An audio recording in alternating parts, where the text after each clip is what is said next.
Imagine coming home after a long day, only to be stopped by someone who questions your right to be there. That's exactly what happened to James, a young black man living in a quiet neighborhood. As he walked toward his apartment, he was confronted by a white woman who claimed he didn't belong there. She stood in his path, questioning him and refusing to let him through. Despite James calmly explaining that he lived in the building, she wouldn't budge. What started as an ordinary evening turned into a tense and shocking encounter that would leave James, and those who witnessed it, completely stunned. How did things escalate? And what truth came to light that no one saw coming? This story dives deep into what happened next, revealing not only the power of persistence, but also the surprising twists that unfolded in the heat of the moment. Stay tuned, you won't believe how it ends. James couldn't believe what was happening. He had lived in the building for over a year, yet here he was, being treated like a stranger in his own home. The woman, who introduced herself as Karen, insisted that she had never seen him before. Her tone grew more insistent as she demanded proof that he actually lived there. James stayed calm, trying to explain that he didn't need to prove anything to her, but Karen wasn't listening. She blocked the entrance, her arms crossed, acting like a self-appointed security guard. Neighbors began to gather, some peeking out of their windows, while others stepped outside to see what was going on. James felt the weight of their stares, unsure if they would help or make things worse. Karen's confidence only seemed to grow with the attention, and James started to wonder, was this really about him, or was something deeper fueling her actions?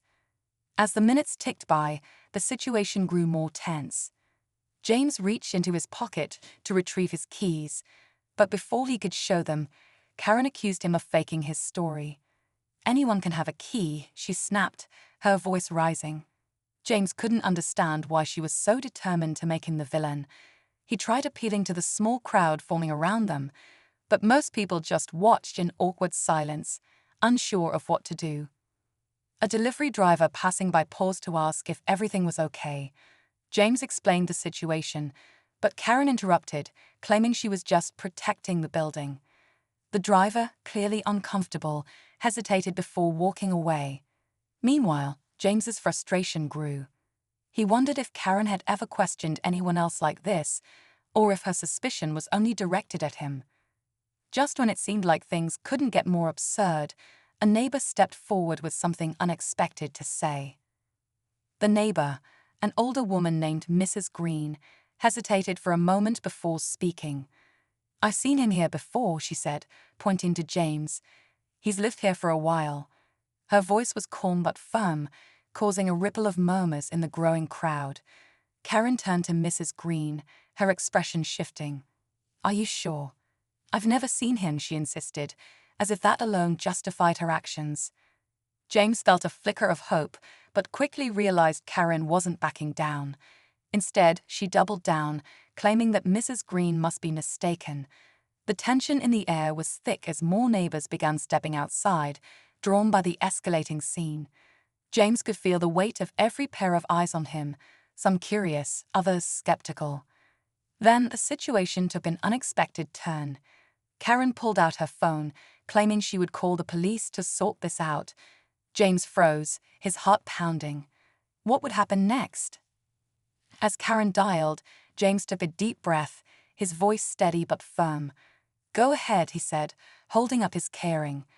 "When the police come, they'll see I live here." The crowd's murmurs grew louder. Some neighbors whispered about whether calling the police was really necessary, while others simply stared, caught in the drama. Mrs. Green looked uneasy, stepping closer to James as if to shield him from what might happen next. But just as Karen began speaking into the phone, the front door to the building opened from the inside.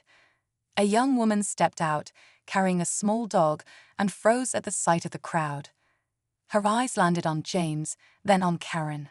"What's going on?" she asked, confused. James pointed toward Karen, still clutching her phone. "She doesn't believe I live here," he explained. The woman's face changed instantly, her expression now a mix of shock and anger. "That's my boyfriend," she said loudly. The crowd fell silent. Karen stammered, lowering her phone, But the tension only deepened. The woman's next words would change everything. The woman stepped closer, her voice sharp and unwavering. "This is my boyfriend, James. He's lived here with me for over a year. What exactly were you trying to do?" Karen's face turned pale as she fumbled for a response, her confidence crumbling under the weight of the truth. The crowd shifted uncomfortably, the tension in the air still thick. Karen stammered, "I just thought," but the woman cut her off. "You thought what?" "That he didn't belong here.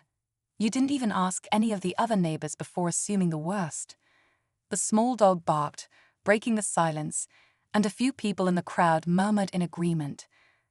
But just when it seemed like the situation was over, the building's property manager appeared, drawn by the commotion. He listened to the story, nodded at James, and calmly said, "James and his girlfriend are on the lease. Karen, you are not. We'll be discussing this behavior further." The finality in his tone left no room for argument. Karen's face flushed as she backed away, avoiding everyone's eyes. As the crowd began to disperse, James turned to his girlfriend, grateful but visibly shaken. It wasn't just about the confrontation. It was the reminder of how easily his life could be questioned.